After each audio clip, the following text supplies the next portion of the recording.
और एक सवाल है, a particle has a displacement of 12 metre east towards east and 5 meter towards north and then 6 meter vertically upward. Find the magnitude of the sum of three displacements.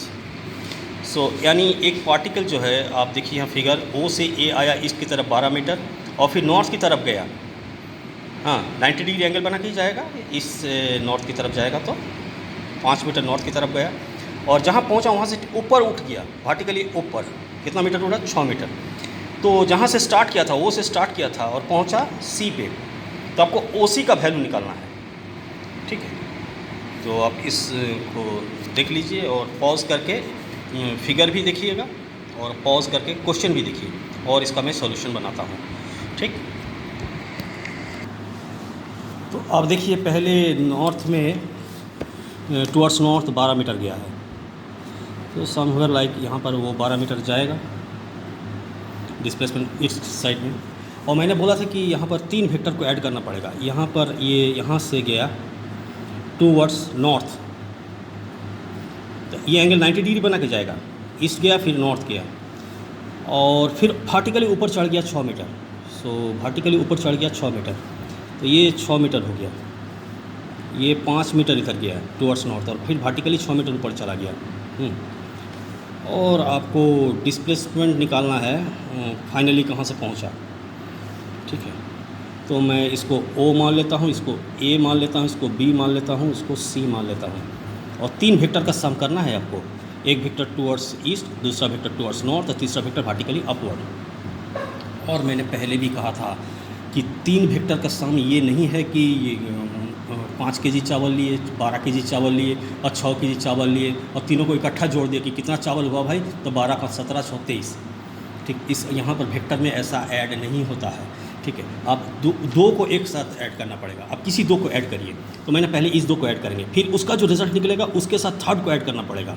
ठीक है, तो ये कोई चावल का बोरा में चावल का कितना मास लिए हैं वो नहीं, ना कि आप एक डब्बे में पहले 3 लीटर दूध लिए, फिर 5 लीटर दूध लिए, फिर 6 लीटर दूध लिए तो 14 लीटर दूध हो गया।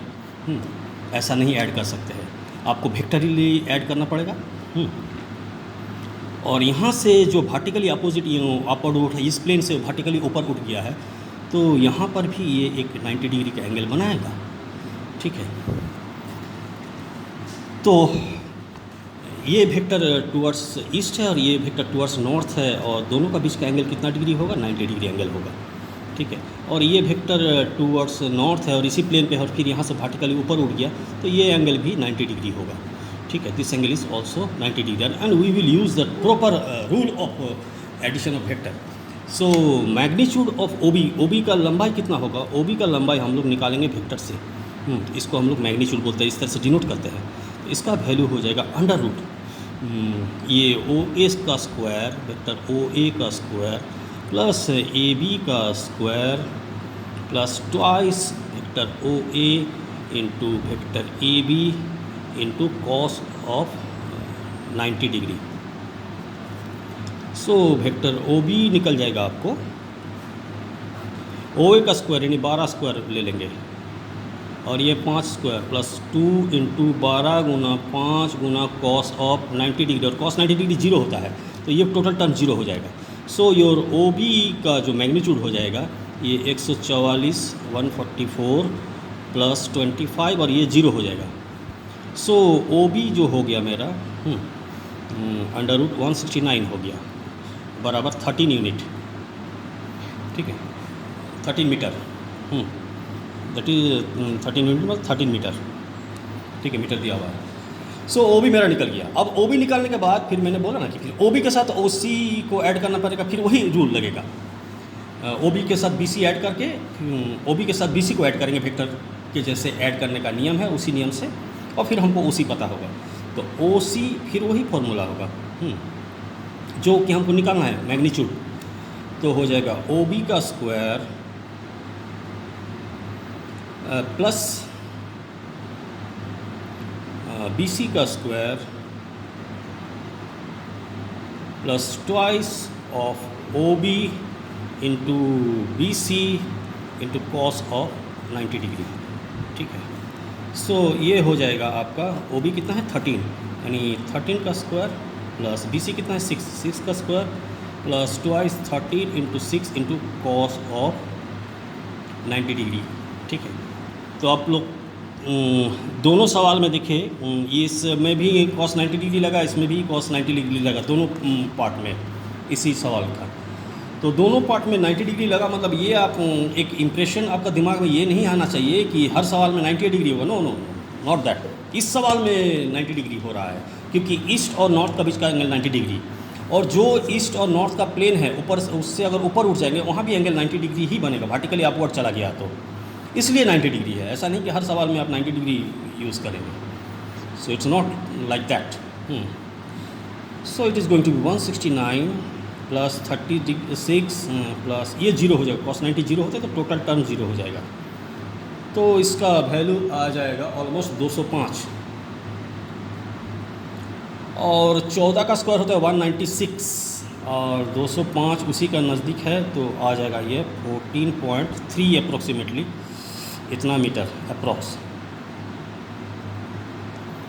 सो हमको देखें कि आप कैसे एक पार्टिकल जो 12 मीटर डिस्टेंस तय किया ईस्ट में, फिर कुछ डिस्टेंस तय किया टुवर्ड्स नॉर्थ, एंड फिर ज़मीन छोड़ के ऊपर उठ गया। तो स्टार्टिंग पॉइंट से उसका फाइनल डिस्प्लेसमेंट कितना हुआ, चूँकि डिस्प्लेसमेंट एक वेक्टर क्वांटिटी है तो हमें ये वेक्टर का एडिशन फॉलो करना है।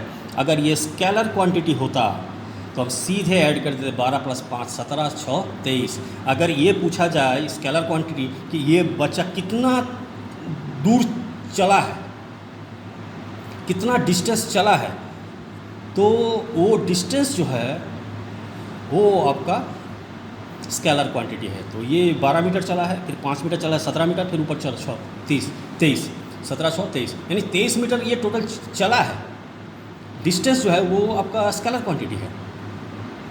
सो अगर पूछता है कि कितना डिस्टेंस चला है तब तो आप 23 कह देंगे डायरेक्ट, लेकिन उसका इनिशियल पोजीशन से फाइनल पोजीशन का डिस्प्लेसमेंट कितना है वो एक वेक्टर क्वांटिटी है, एंड उसको पता करने के लिए आपको ये वेक्टर का एडिशन का लॉ जो है उसको फॉलो करना पड़ेगा, ठीक है, जो कि आप अभी क्लास 11 में सीख रहे हैं। तो स्केलर का एडिशन का अभी तक तो आप लोग पता था कि कैसे स्केलर का एडिशन करता है, वो पता तो +2 3 से ही है आपको, कि 4 गो चॉकलेट है और 5 गो चॉकलेट दूसरा दोस्त आपको दिया तो आपके पास कितना चॉकलेट हो गया, 9 चॉकलेट हो गया। तो ये क्लास 2 3 से ही आप लोग कर रहे हैं, लेकिन क्लास 11 में हमें वेक्टर क्वांटिटी से डील करना है, और वेक्टर क्वांटिटी का एडिशन जो होगा वो उसके लॉ के अनुसार होगा, वेक्टर एडिशन का लॉ के अनुसार होगा। तो जो भी सवाल वेक्टर से रिलेटेड होगा उसमें आपको वेक्टर एडिशन का लॉ ही लगाना पड़ेगा। Okay, happy learning.